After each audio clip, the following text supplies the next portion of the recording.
We want to start the show by spotlighting a vendor we love, and today we want to share about Lens Pro To Go.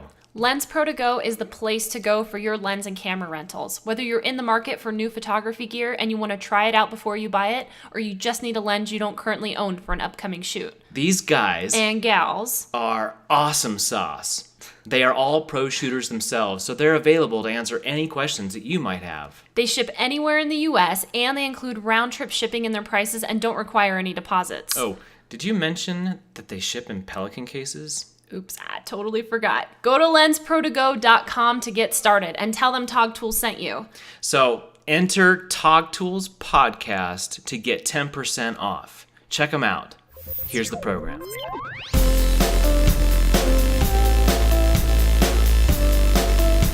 Hi, and welcome to Togtools, the podcast, where we get real about the business of photography. I'm Stephen Robertson. And I'm Jess Robertson, and today we're talking with Allison Maginn.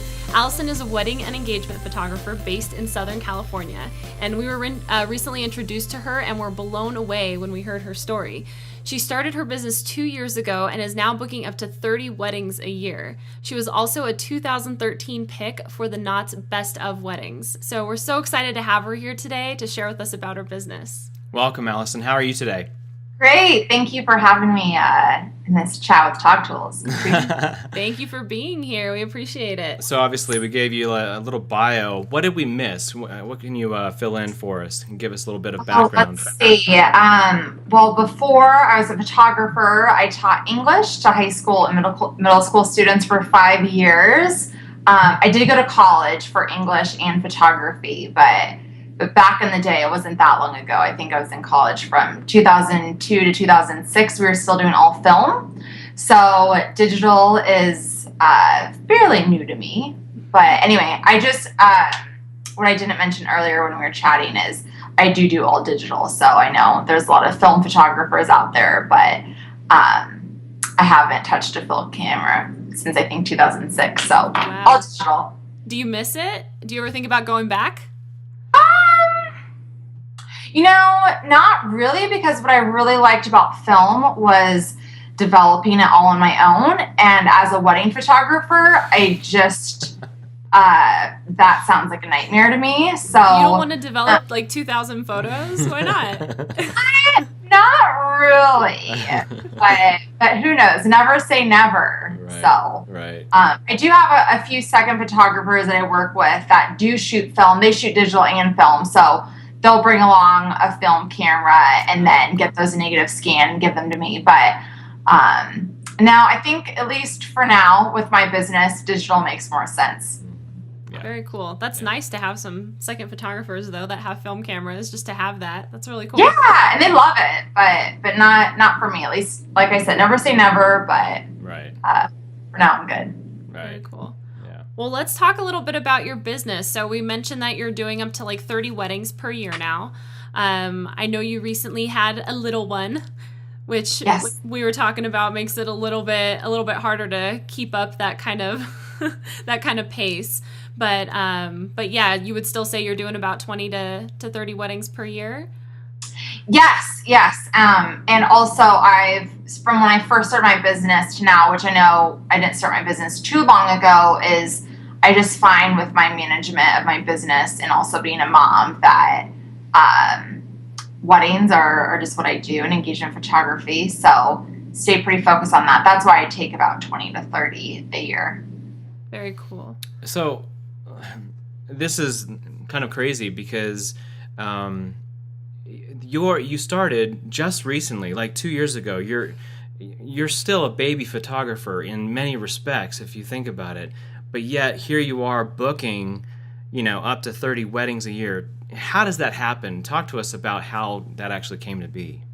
All right. So I'll go back. Of course, you have to start somewhere. So in 2008, I had I'll try to be as quick as I can as describing my beginnings. But in 2008, my cousin's boyfriend's brother was getting married on a winery. And I told my cousin, like, hey, I just got in a can of Rebel for my birthday, and I really wanted to get involved with weddings. I followed a few wedding photographers that I thought were very creative and innovative, and I really wanted to kind of test waters with that. So they totally took me up on doing it for free, and I loved it. And then after that, one of their other brothers hired me for $500. So I did their wedding shortly after, and then that kind of just snowballed. After a couple weddings, I had this little portfolio, and I make prints. And I remember sending an email out to all of my friends and family and told them I was a wedding photographer. So I kind of let them know what I was doing and what I wanted to do. I just put the word out there before I had a site or anything like that, and just said, hey, this is what I'm doing. This is what I want to do. So if you know of anyone. So that kind of led to then a friend of a friend hired me for $1,100, which, I thought was awesome because so I just had Allison, at what point did you actually have a website? I'd say between the first wedding, because I thought I needed a portfolio. Well, not that I thought you need a portfolio for a website. So after the first wedding, I just did some research online. I didn't want to spend a ton of money. I'm not a web developer by any means. So I found Blue Domain that had sites for $100, and I bought one of those and uploaded some photos and, registered the URL Allison Maginn Photography, and that's how I started. So after the first wedding, I remember then feeling like, all right, I have something to put online. And in hindsight, I don't know how I feel about those photos, but everyone's got to start somewhere. Yeah. And so that's basically, yeah. And then from there, just as I was saying, kind of like worked for free, worked for a few $100 and worked for a little bit more, just really to build my portfolio. So I would basically take anything that came my way to start with. Yeah. So you were still kind of teaching at this time, right? Oh, yeah. So I would, taught all day or until 3-4 o'clock. And then just, I wasn't busy with photography. So just, if I had to meet with a client on the weekend, I'd do that. Of course, weddings for the most part are on weekends. So that didn't conflict with my teaching job whatsoever. Okay. And then I'm sorry, go ahead. No, I was just going to say, because she was continuing to talk about the business picking up, and you were talking about, so then you had the wedding that was $1,100, and you send out that email to your friends and family saying that this is what you are wanting to do and everything like that. So how did it kind of continue from there? Well, from there, to be honest, so this was like 2008 going to 2009, it basically just stopped. So I didn't have any weddings coming my way. Because to be honest, most people that are looking, especially in Southern California, I feel a lot of people don't want to hire someone that's only done a few weddings or don't want to hire someone that doesn't have an extensive portfolio because it is an event that you can't recreate. And, so I just thought, okay, what can I do to really get my name out there? So that's when I would do headshots for free. I remember putting out one summer, it must have been the summer of 2009, again, emailed friends and family, probably that same list, and said, hey, anyone that wants like baby photos, family photos, headshot photos, real estate photos, really anything, I'll do it for free. And then if you're happy with the photos, like you can purchase the CD. So that's how I did it. So I wasn't taking advantage whatsoever, and people did end up buying the CD. I think I had it priced at like $100 or something, but it worked out because at that point I had also invested in upgrading my equipment, got a few lenses, and just needed to practice more or less. So like I said, it wasn't like weddings kept snowballing, and it definitely had to work to expand my network. So what did you do? So you finally make the decision a couple of years ago that you're done with teaching. You're going to go after photography and do what you've wanted to do for a while. So where did you start as far as marketing and getting your name out there at that point? Okay, so what and Donovan, my husband, always says this too, is literally I feel like newborn sessions led to weddings. And with that said, I had parents of little newborns. They had brothers and sisters getting married, and they were happy with what I did for their family photos.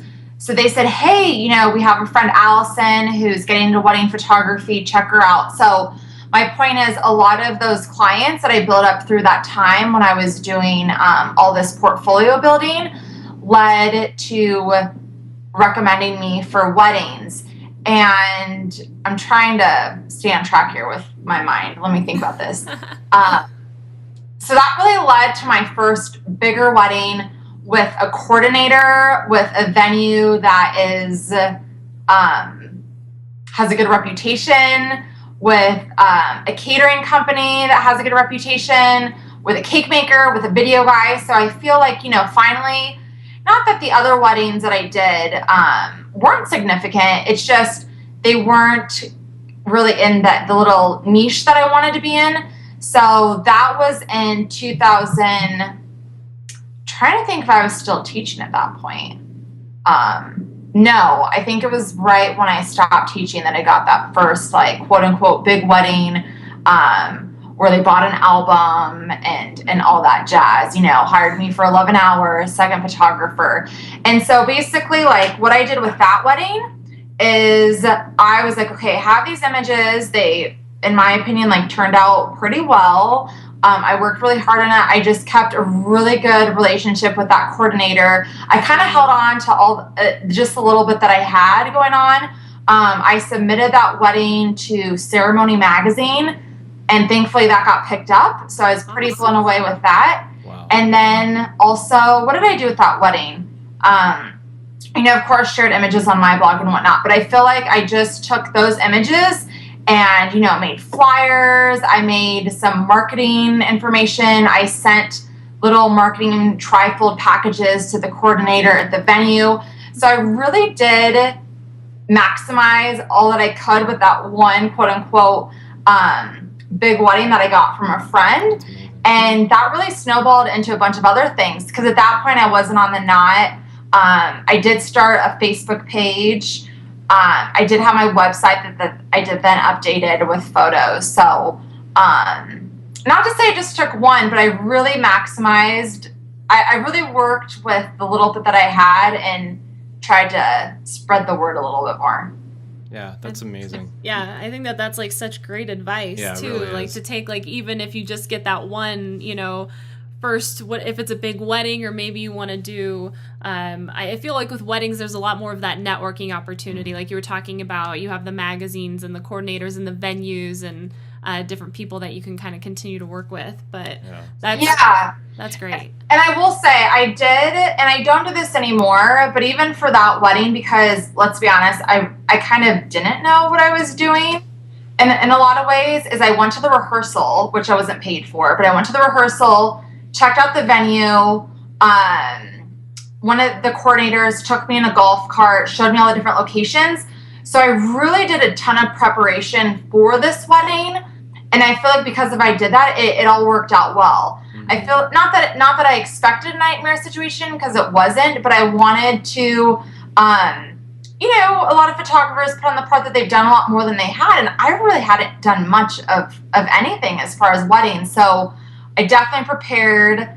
You know, I brought backup equipment and whatnot. So I think I may have, I probably came off to the coordinator, both the day of and the venue coordinator, that I probably looked like I knew what I was doing, but in hindsight, really had very little experience. So I don't know. I guess my just one advice is even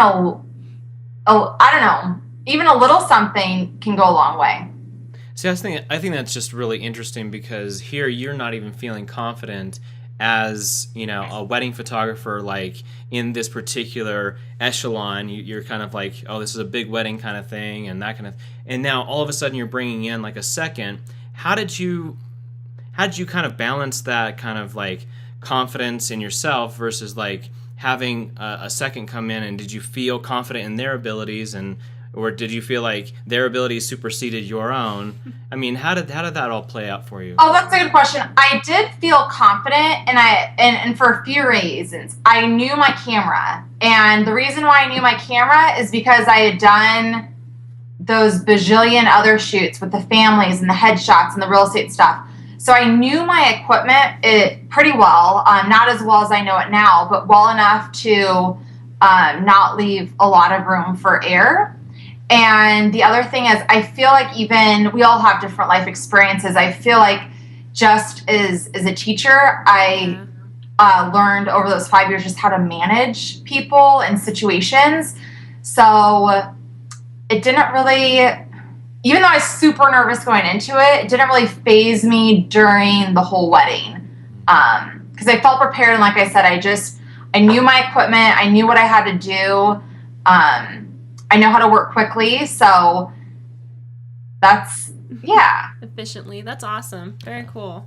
Yeah. So let's talk a little bit more about, you mentioned that when you started, like your first wedding was like $500 and then worked up to like $1,100. What is your average current pricing now for weddings, and how did you kind of come to this amount? Okay, good question. So right now, my pricing, if you were a bride and groom inquiring about my services, my pricing is between $3,000 and $6,500. And the reason I came to that, and that is more than what I did last year. And the reason is, last year I would meet with brides and grooms and almost everyone was booking me. And people say that, if you have everyone booking you, then that's a good sign that you can raise your prices. So what I would do is I'd raise it, about like 500, 300, 200, kind of see where I can go. And even now it's still something that I, not to say struggle with, because I do let people know when I meet with them that I am flexible to create a custom package and whatnot. But I feel like right now, I do, of course, book weddings. However, now that I'm more than I used to be, it's kind of like, I don't know how to describe it. I feel like there's quite a people in my price range, so people shop around a little bit more. I don't know. I'm trying to say this in an eloquent way. But I don't know. Pricing's kind of funny. But that's how I came to what I have now, is people still book me at where I am. And I don't get every single booking now. So that's why I kind of feel comfortable where I am, where I'm not too low to where everyone wants me, and I'm not too high to where people come in my door and walk away. And I try to explain the value in my work and whatnot to justify the pricing. So very cool. So you feel like you, by and large, do you feel like you have to justify your pricing when you're meeting with potential clients? So what I do, and partly, and I know some photographers would say absolutely no, I do this just for my own time management. I send my pricing before people meet with me. So basically, someone inquires and they say, hey, I'm getting married, September 27th.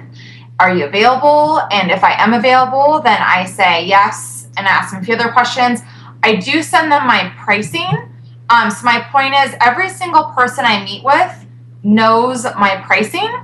So I don't feel like it's a big discussion point when we meet, because I know when they walk in my door that if they know my pricing and they like my work, and they're not going to come to me if they can't afford it. Yeah. So, I show them my sample albums, I show them some slideshows and whatnot. And I don't feel I have a lot of justifying to do, but I do point out and how I do things and how I make them feel comfortable. And they can see, we're in the world of photography, they can see the quality. I don't really need to point out, hey, this image is sharp, or this image is great. So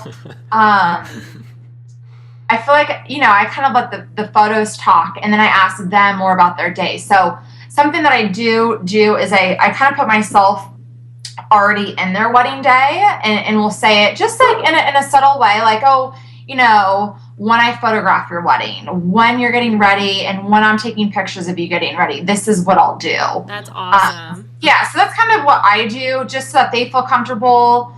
I don't really see the reason of discussing like $5, $10, $1,000. I don't know. It's just either they like me or they don't like me. They know my pricing, and they know that I'm willing to work with them to create something custom for them.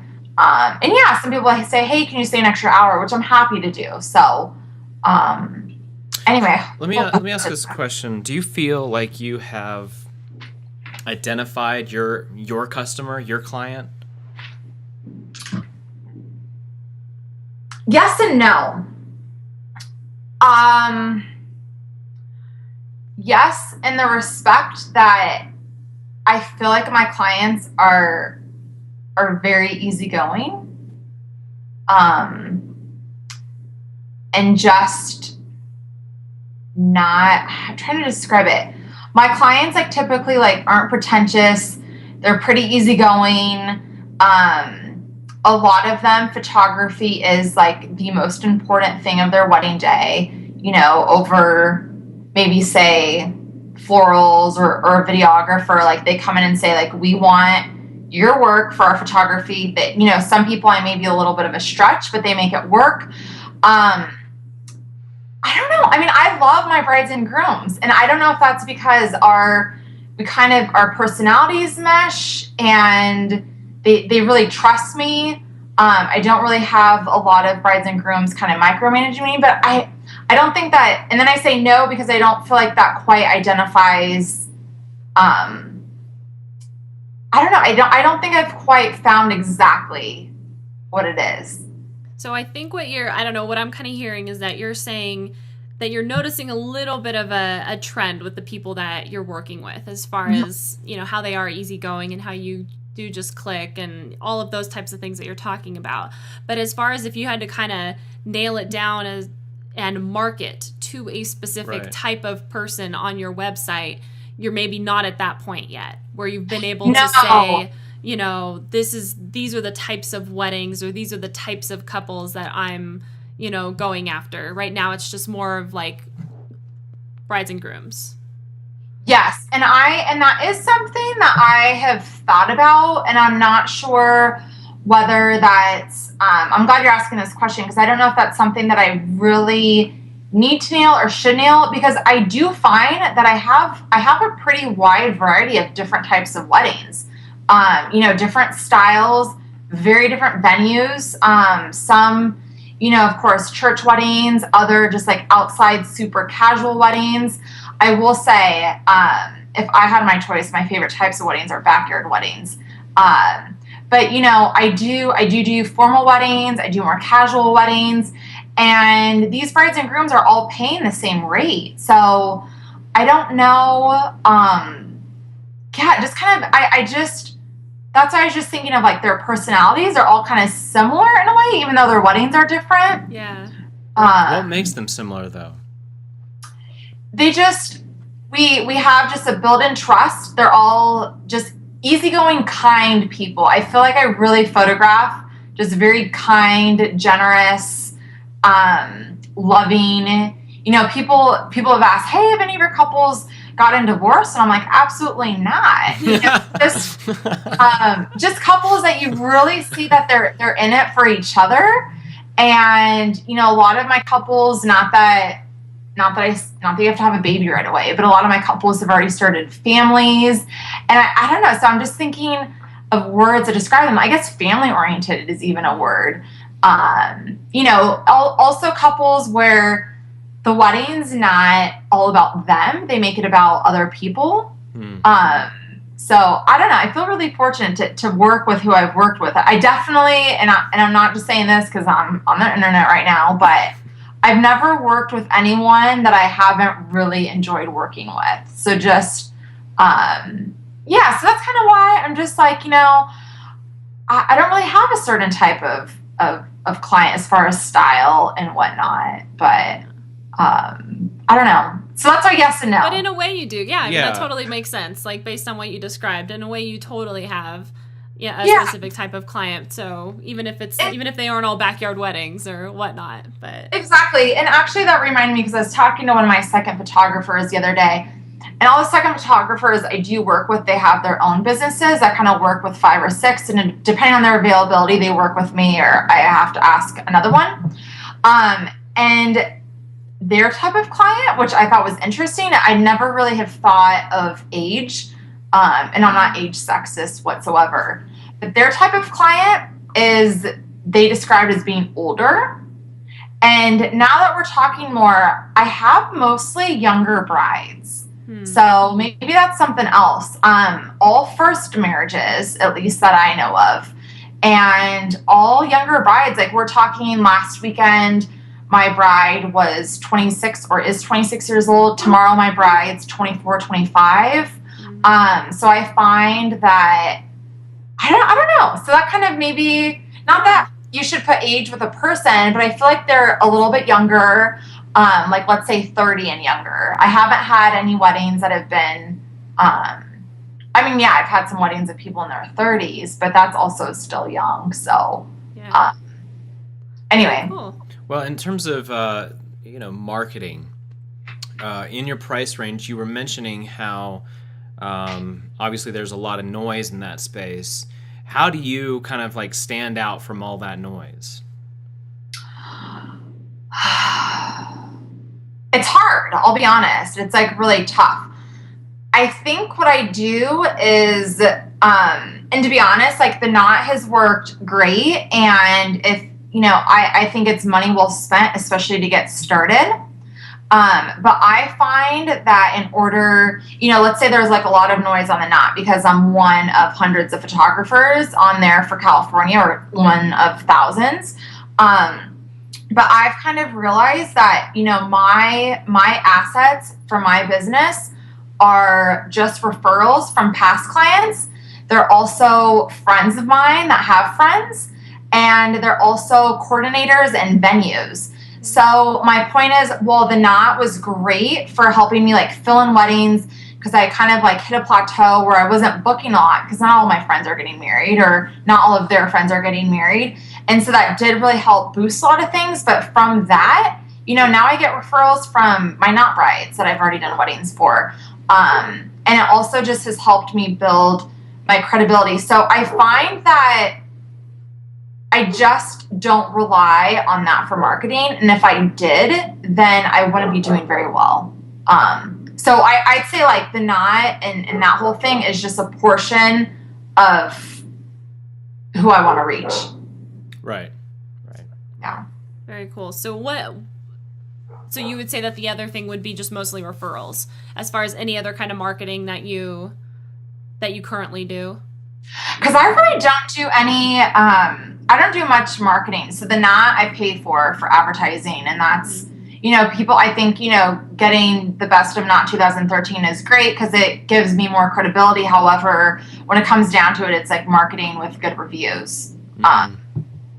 Just as business people, it's like you get 5-star reviews, then you get that, and then then get put in the magazine, which is all great, but kind of got to do some other stuff. So I do Facebook quite a bit. I'm pretty good about that. So I use that as like a free marketing tool as far as social media. I'm getting better with Instagram. I'm not too crazy with that, but I do like that. And then the other thing is, and I was good about this last year and I need to get better with it, is submitting work to be published, because that also is free marketing. Right. Right. So that's that's. You've done some of that, submitting to like different magazines? Ceremony magazine. So first, like I said, that first wedding I did, this is before I was on Knot. I submitted to Ceremony, and Ceremony picked it up. And then I've submitted other things to Ceremony that they've picked up. And I was recently, coordinators now have been submitting some of my stuff, which is helpful because they then they spend the time doing that. So some new sites like Carrots and Cake, I had a wedding on there last week or the week before. And then I submitted another wedding that will be on there soon. Like websites like Utterly Engaged, I've submitted engagement sessions. There's been a few other things that I've submitted stuff to. I haven't been on like Style Me Pretty or anything like that. I know a lot of that's advertising as well. Yeah. But I also haven't submitted to them. So I feel like that's one thing that I really want to work on in these coming up winter months when I'm not doing as many weddings, is really to get more of my work out there, because I feel that's just free marketing. It just spends, a couple hours getting images together and then send them in. I have been on the Knot online, through Real Weddings. I've submitted stuff to them and they've published that, same as magazine. So just I don't know. I feel like I go in waves of being good at it and not good, but it is a huge asset. So it's something I need to get better with. Oh, So absolutely. let me just dig a little deeper here. The whole idea of submitting to these publications and these websites, like, do you psychologically kind of like think, oh yeah, my stuff is definitely that good and I can definitely hang in this market and I'm going to submit until I'm blue in the face? Or are you like nervous to hit that send button? Oh, that's a good question.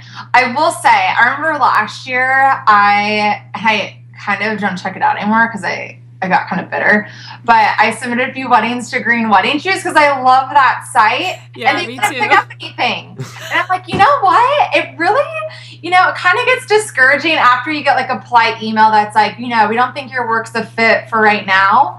So, I don't know. I just, maybe now, it's kind of hard to say. I feel like at first I was a little bit discouraged. And so that's why I'm like, I don't even submit stuff, but I should. I shouldn't.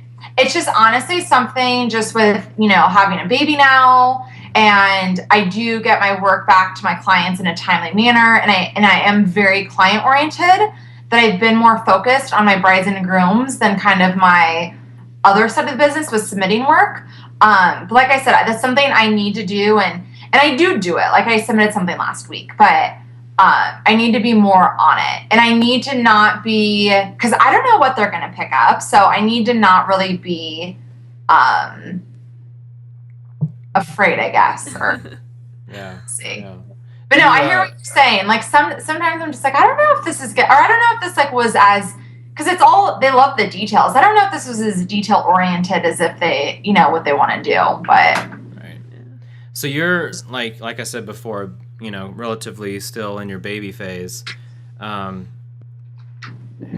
Even now with, up to 30 weddings, do you have the sense that you've made it? I have the sense that my business is very stable and growing. So I think that's kind of was always my dream, not to sound cheesy, but when I was in college, my dream was to be a professional photographer, meaning I could take photos and make money. And I am at that point. And so I think, I should take a step back and realize like, wow, this is awesome that I could support, even though I do have a husband that works, that, I could support us if I needed to, and I could take on more work.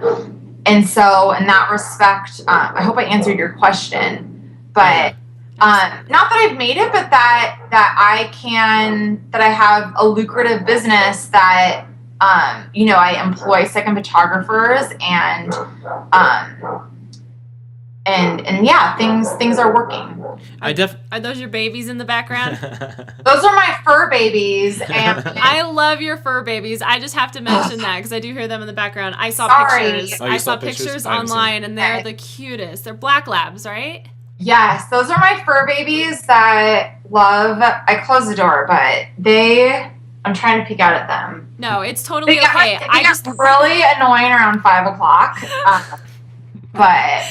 Yeah. No, I just know that that's like a part of who you are. I noticed that they were in the picture. One of them was in the picture with you on your website and stuff. So. Oh, and with that now, I find that, you asked about the type of bride. Often, I don't know if it's because of that photo, I often have dog-loving grooms. And I feel like I even booked a wedding last year because they came to my house, and when our dogs were still puppies, they're like, can we see your puppies? I'm like, you sure you want to see the dogs? Like, that's so unprofessional. Because I crate them downstairs and my husband watched them so they don't make noise and whatnot. But yeah, I feel like I owe it to Stella and Hogan, at least for a couple weddings. Because, I don't know, dog people... I can relate to that. Our dog was in my first video that was on my website, and we actually, I feel like we had some meetings with couples that specifically, like, they loved that, we had Boxer, and it was just kind of funny. So it's funny. We're all crazy, so I think we're all dog crazy, I guess. Okay, so do you do a lot of outsourcing? Oh, that's a great question. So, that's something actually I was just kind of thinking about today. So with that said, I do use Simply Studio, and I know it's not outsourcing, but I feel like I don't have to do a lot of outsourcing because I do run all my invoices through that, all my contracts. So I have a lot of automated things.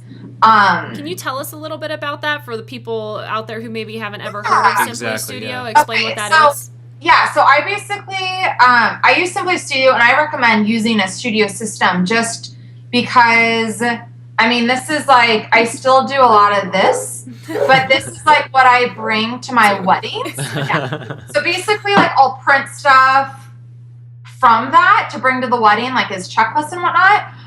So don't get me wrong, I still have paper. However, I use a system that has online proofing, that has online invoices, that has online contracts, that has client management. So basically, it's an all-in-one system that I, enter the client info, enter the wedding date, phone number, emails, whatever. It's all stored on my computer. I can log in from wherever in the world. If I was traveling somewhere, to pull it all up, I send, there's so much to it. So I send my questionnaires through that. But this is all time management, because then I don't have to have, a 2-hour long conversation and ask a bride and groom every single question because they fill it out on their own. Yeah, I like to follow up with a phone call, but then that turns into 20 minutes instead of a couple hours. So as far as like the day-to-day stuff with managing clients, I have that system to use. Same as proofing after I finish my wedding and finish editing. So I do not outsource editing, since you're asking about outsourcing. I do all the editing. And once that's done, then I send it to, or upload it to the proofing system. And then that goes out to them. Then they click their favorites for the album. They order prints through there. So I have that part of my business very automated, which saves me a lot of time, because I know some photographers do this, and I'm not knocking anyone, but I do not bring clients into my house after the wedding to proof their images, because that would take hours out of my day. Instead, they do it at home, wherever they are. And what else about that? I'm trying to think. So I do all my editing, and I do all my album designs. But I do use, different systems for showing those. So, like, you're in Arrowhead, I'm in Long Beach right now. I could send you your album, you could proof it, and then send it back to me and done, kind of thing. Right. So, I feel like even though I love meeting with my brides and grooms, and I do make a point to meet with them before their wedding, just at least once, if we don't do an engagement session, I don't have to meet with them several times. I don't know. Does that help with the outsourcing question? Yeah, totally. What about go ahead. Oh, sorry. I will say though, I have tried outsourcing editing. I'll be honest. And I found that it still took me a lot of time to cull through all the images, and then to get them ready to send, and then to send them, and then to get them back, where I kind of, I have it down where I actually like editing, and I have my own system at home to get that done in a timely manner. So it's also, for me, it's just not an expense that I spend on my business. But there's nothing wrong with it. It just hasn't worked for me, and I'm open to possibly doing it in the future, but right now I don't. Yeah, I think that it really just comes down to a preference thing. I know for me it's been hard. I tend to do it during busier seasons, but I know for me it's hard because I'm a control freak. So when it comes to like the editing of my photos, I'm like, nobody's good enough to make it look the way that I do. Oh my gosh, I feel the same way. And that's what I tell people. Like, I'm kind of a control freak with that. Is I want it to look a certain way, and not that it's the best way or the right way, but I feel like that's what people hire me for. They hire me because they like the way that my images look, and not that someone else couldn't recreate that. But just kind of like you said, right now I'm still a control freak. Yeah. So I'll let you know if it changes. Let's turn it just a little bit, if you don't mind, to revenue. Mm-hmm. What, if you were to kind of put it in percentages, as you kind of look at your business as a whole, you've got your revenue and you got your expenses and that kind of thing. How do you determine what you actually take as profit for you and your family versus what you reinvest into your business? That's a good question, and that's something that I'm continually working on. I basically, of course, when I started accepting checks from clients, I opened up a business account. So I keep business and personal totally separate. So to be honest, I don't invest a whole lot in my business anymore. So I'm trying to think about the whole revenue thing. I know my fixed costs per month, right? So I know my advertising costs. I know my liability insurance costs. I lease my car through my business. I know that cost. I know my phone costs. So I know what on average my costs are per month, and I'm making more than those costs. So and then also it's kind of hard because then months vary with albums. We all know that albums are very expensive. So those can cost me $400 to $600. So then that's another variable. So I find that the only variable that affects what I can take from a wedding is just how many albums I'm ordering that month. But I don't feel like I'm doing the best at answering your question. Would you say it's like you're basically taking 50% of revenue? Okay, so that's what you said, percentage. I would say, let me just think about this right now, and I should be better with numbers. Wait, you taught math, right? I know. English. That's my problem. I taught English. I'm just teasing. I know. So I'm just thinking about my monthly costs and what I bring in.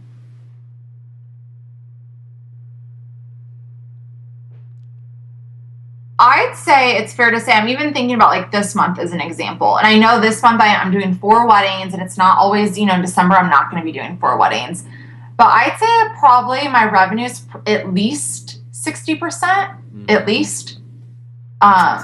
Closer to 70 probably. And here's the thing is I try to keep my costs at a minimum. Sure. I really do. That's part of the reason why, for me, it works fine working out of my house. I don't pay rent at an extra studio. For me, that doesn't make sense. Not that if I shot in a studio, of course I would need one, or I would need to make, a better home studio. But yeah, I try to keep my costs as low as I can because that does affect my revenue. So hopefully that helps a little bit. Oh, yeah. Yeah. But I'm also not the photographer that says, I charged $3,000 for the wedding. I walk home with $3,000. No, I don't, because you have the second photographer, you have the gas, you have, the food on the way to the wedding, you have that insurance, you've got to keep. So I'm not mention all the time from start to finish. It's a lot of time. Exactly. And also, you hear all those stories about how if you were to add up your hours editing, then you're making $6 an hour. So that's why, I just have to be careful with what I take, because I don't, some things that come my way, they don't make sense financially. So I like to make, about 60 to 70% revenue on a wedding. That's good. Right now, are you doing your own bookkeeping, or do you outsource that? I am doing my own bookkeeping, and partly because I do use Simply Studio, it's very easy to do when I have, a whole system put together. Of course, I have an accountant that, in fact, we're meeting with next week. And so I take, that professional advice as far as accounting. But as far as my bookkeeping, I do all that. Very cool. And I keep it pretty simple. I have one business credit card, I have one business account, and then I have, my system with invoicing. So that's awesome. And you do all that through Simply Studio too. Yes. And then just little things I have my album company, and I'm not sure if every album company is like this, but I use West Coast Albums. And every time because I do sell quite a few albums, that's why I keep bringing up the album situation, is they charge my credit card when the order is placed. So that's really, in my business credit card, so that's really easy for me to track as well. I guess my point is I don't feel like I have things in 5 different places. I kind of have them in, easy to find. Yeah. No, and that's super smart. I think that's great advice too when you start a business, to make sure that you have that separate account And if you need to have a credit card, have a separate credit card so that it is very easy to track those purchases and keep everything separate. So Exactly. no, Exactly. Just so and easy to find things. Like I know at any time like what a balance is on a wedding, or I don't know. I guess you can always be more organized, but I'm sure there's some people out there that have no clue what's going on. But at any time I can tell you like what's owed on a wedding, or what's outstanding, or what albums are outstanding. So yeah. Have you ever written a business plan? That's a good question. So written one formally, no. However, I will say I teamed up with a mentor. His name's Paul, and he started working with me in December of 2011. So shortly after I went quote unquote full time. And we met with, he met with me and another friend, another fellow photographer in Pennsylvania. And we chatted for over a year on a weekly basis. And part of that was he helped us develop our whole business. That's amazing. Yeah, it was awesome. It was great. And so my point is, even though like we always talked about writing one formally, but I feel like because I was checking in with someone on a weekly basis and that held me accountable for different parts of my business, I never ended up writing one formally. So you've got it kind of tucked up here right now. Yeah, and basically what he would do is he gave us, and this is why probably, or not probably, but even Togtools could be for another photographer is what I had. I think that regardless of really anywhere that you are in your business, but especially starting, is you need someone or something to hold you accountable. So he would give me homework every week, and whether it was like tagging my photos with like a different word in order to find in Google, or whether it was like, letting him know what the expenses were. And so, and he's really focused, really helped with developing like the revenue and pricing and all that stuff. So, well, no, I do not. I never ended up, I have one started. But at this point, I don't know. I'm a much more visual person. So me meeting with someone one-on-one once a week was so helpful. Yeah. And yeah, his whole goal was like, he basically was like a live business plan mentor. Yeah. And I owe him a lot of credit because I don't know what to compare it to, but I don't feel like I would have, I don't feel like I would be in my position now if I didn't have that mentor relationship and that resource of someone that has been in the business. And so that I feel like I kind of lucked out with him. That's very cool. That's great. But you can't do this alone. You absolutely cannot do it alone. Yeah. So, that's phenomenal. Yeah. Very cool.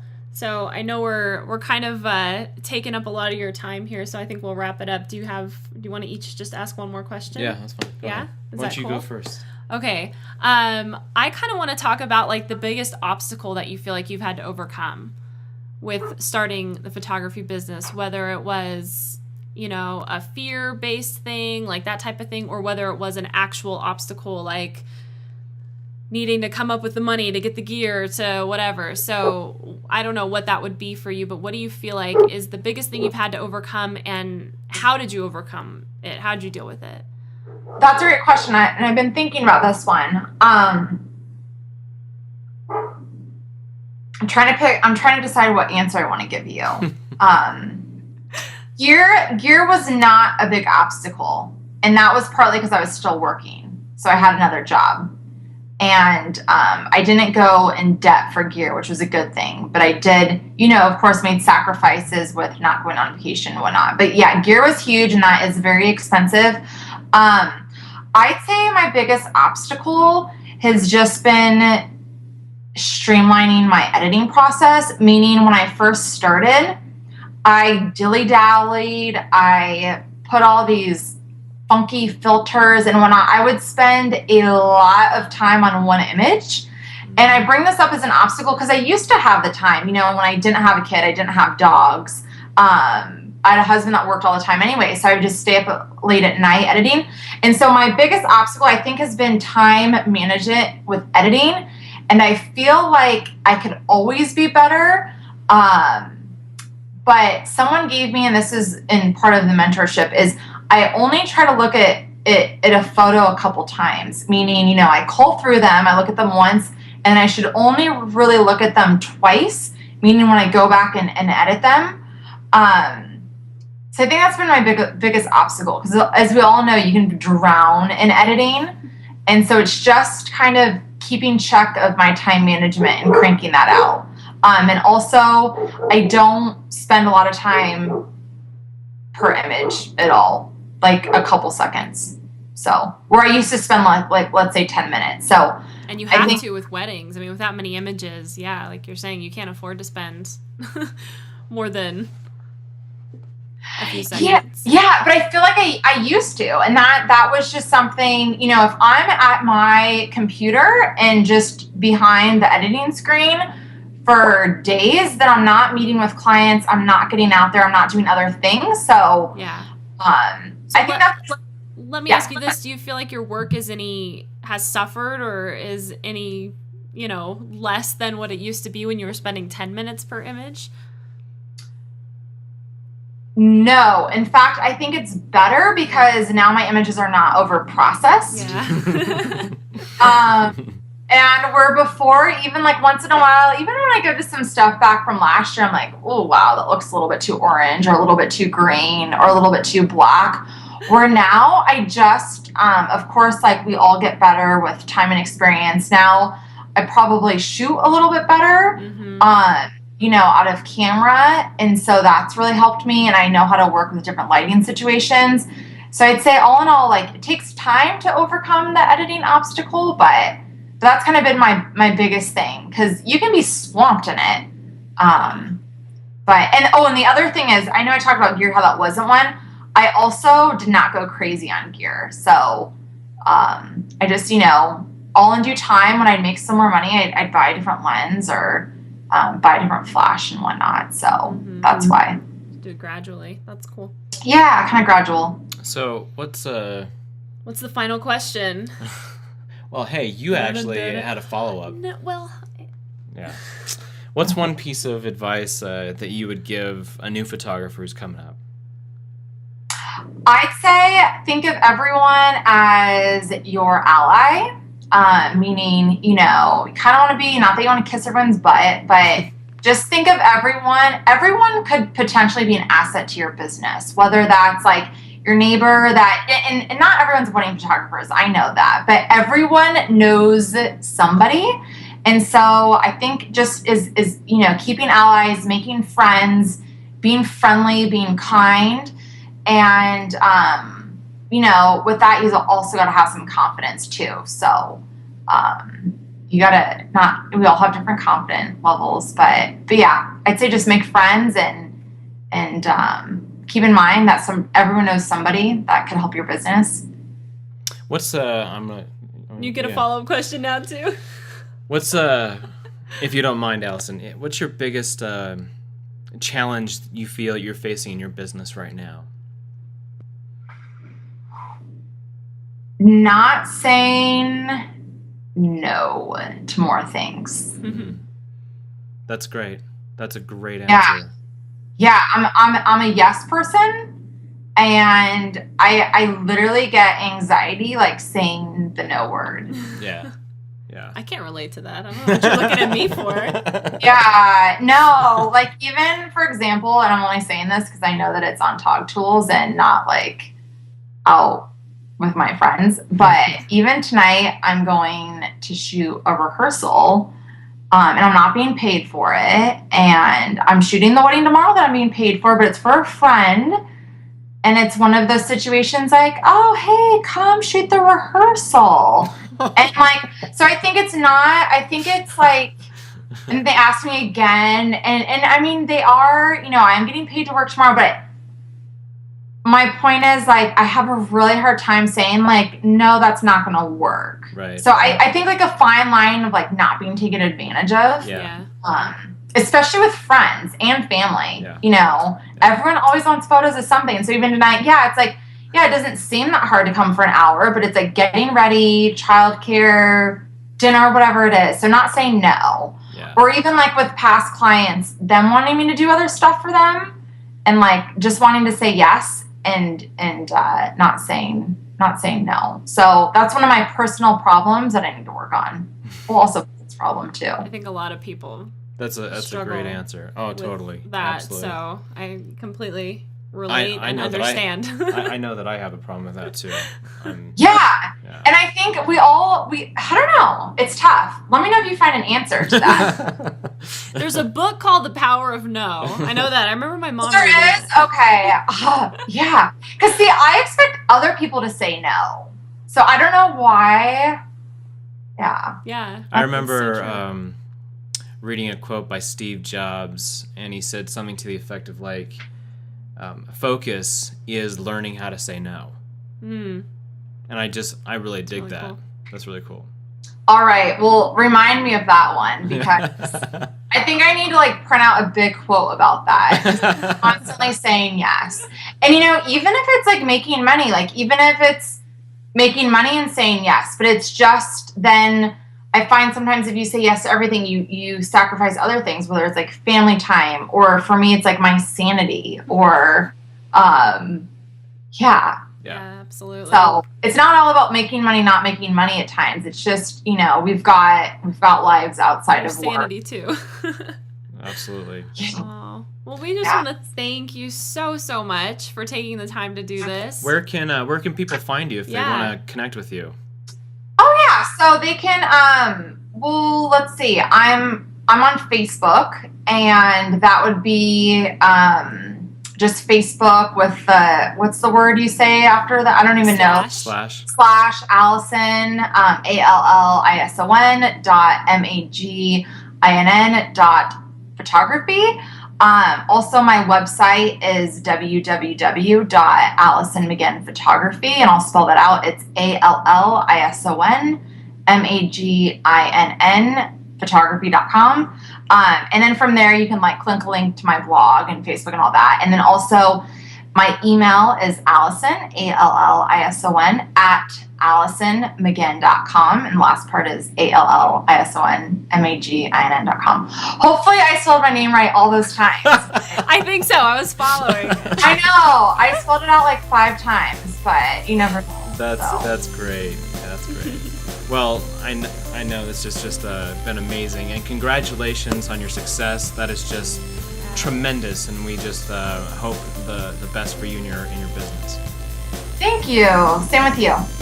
Great. Thank you so much. Thanks so much. Of course. Thank you. Hey there, friend. Thanks so much for joining us. We hope that you're able to implement some of the tips and strategies discussed in this session. If you'd like to learn more about Togtools, please visit Togtools.com.